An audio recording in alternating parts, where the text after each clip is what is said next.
operatiba na sakop. Hindi pa namin siya ina-approve. So, magkaiba po yung in-accept siya for filing with approved already the contract. The contract has still to undergo the process of hearing and evidence presentation.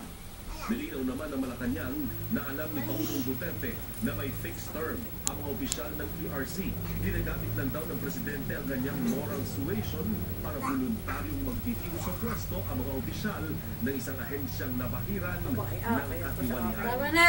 Shara! ABS-CBN News. Naikabit mo nga ano yung word. Nakuha na ng Quezon City Police ang ilang pang CCTV footage na nagpapakita namang sinundan talaga ng mga suspect. Nagbibidyo ka na naman dyan. Pinatay na opisyal ng Bureau of Internal Revenue. Nagpapatrol si Joran Castro. Hoy Lola, huwag ka exaggerated. Sa kuha ng CCTV, makikita sa Marcos Highway pa lamang ay sinusundan na ng mga suspect sa kanyang motorsiklo ang sasakyan ni BIR Regional Director Jonas Amora. Hanggang sa bahagi ng Riverbanks, Marikina ay nakabundok pa rin ang mga suspect. Pagdating ng Industrial Valley, makikita nag-overtake na ang mga suspect sa sasakyan ng mga biktima. Ang mga sumunod na eksena ay sa bahagi niya ng Sipag Katipunan na kung saan makikita ang huminto at hinintay na ng mga suspect sa kanto ang naipaparating na sasakyan ng mga biktima. Naapahinto ang Toyota Innova ni Amora ng pagkabarinig ng mga suspect sa kamabilis na tumakas. Makikita lumabas na ang driver ni Amora na tila humihingi ng tulong hanggang tuluyan siyang isakay na maparating na taxi. Ayon sa QCPD, posibleng planado at kapisado ng mga samarin ang ruta ng mga biktima. Sinisilip na rin nila ang posibilidad na may kaugnayan sa hanap buhay ang motibo sa krimen.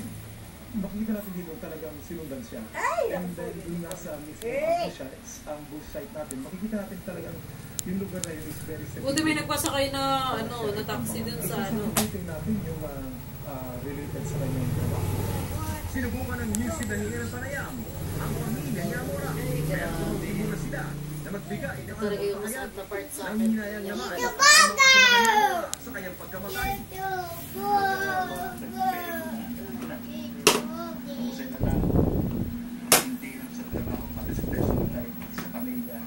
Kanina, nagpunta na ang mga tauhan ng QCPD sa burol ni Amora para mag-imbestiga. Nagpapagaling naman sa ospital ang kanyang driver. So ngayon, dito na ginagawang pangalan ng ebidensya ng QCPD at Sa Arlington. Then minurus dito, Ali. mga biktima ng mga suspect. Habang nalawagan sila sa mga posibleng testigo na magtuo sa QCPD SIDU para sa Nagpa, ano na ala.